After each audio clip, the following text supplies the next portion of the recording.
አስተያየትና ጥያቄ ለማቅረብ ነበር ለአቶ ጀዋር መሐመድ። እሺ አጠር አድርገህ። ብሩክ የሾርቅ አሰፋ እባላለሁ ከአዲስ አበባ ነው የምደውለው። እሺ በመጀመሪያ አቶ ጀዋርን ለመጀመሪያ ጊዜ ነው በቀጥታ ስላገኘሁት ደስ ብሎኛል። እንግዲህ አቶ ጀዋር ሲናገር እንደሰማሁት በ12 ዓመቴ የጀመርኩት ትግል ነው ብሏል እና ከ12 ዓመቱ ጀምሮ እስካሁን ድረስ ትግል ላይ የኖረ ሰው አሁን ላለው የጤና ባለሙያዎች ለሚያነሱት ጥያቄ ምንድነው መፍትሄው ተብሎ ሲጠየቅ ቤተ መንግስቱን ሽጦ ይክፈል፣ ሪዞርቶቹ ይሸጡ ምናምን የሚል ሀሳብ ይህን ያክል ፖለቲካ ላይ ቆይቻለሁ ከሚል ሰው የሚጠበቅ አይደለም እና ተራ መልስ ሆነብኝና እንደ አንድ ኢንተሌክቹዋል ነኝ ይላል ጀዋር። ከዛ አንጻር እንደው የተጠና መፍትሄ ሊሆን የሚችል ሀሳብ ማቅረብ ቢችል ጥሩ ነው ብዬ አስባለሁኝ።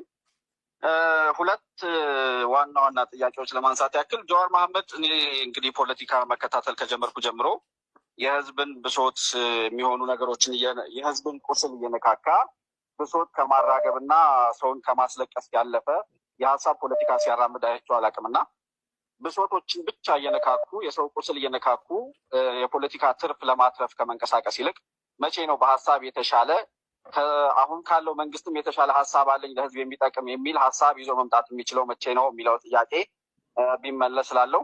ሁለተኛ ምንድን ነው የምትሰራው ጀዋር መሐመድ? በቀጥታ ስራ ምንድን ነው አሁን እየሰራ ያለው?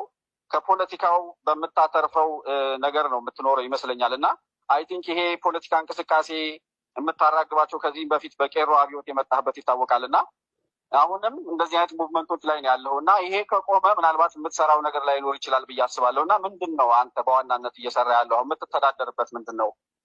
ሁለተኛ የመጨረሻው ጥያቄ ፌስቡክ ላይ ራበን ቸገረን እያሉ ቪዲዮ የሚልኩልህን ሰዎች ብዙ ጊዜ ችግራቸውን ፖስት ታደርጋለህ እዛ ላይ አትሊስት ብር እንዳለ ይታወቃል፣ ሀብታም ነህ፣ ከህዝብ ብዙ ገንዘብ እንደሰበሰብክ ይታወቃል እና በአለም ላይ እንደፈለገ እየተንሸራሸረ እንደሚኖር ሰው ለእነዚህ ራበን ለሚሉ ሰዎች እንደው ለዳቦ መግዣ የሚሆን ነገር አድርገህላቸዋል አንተ እንደ አንድ ኢትዮጵያዊ ባለሀብት ማለት ነው?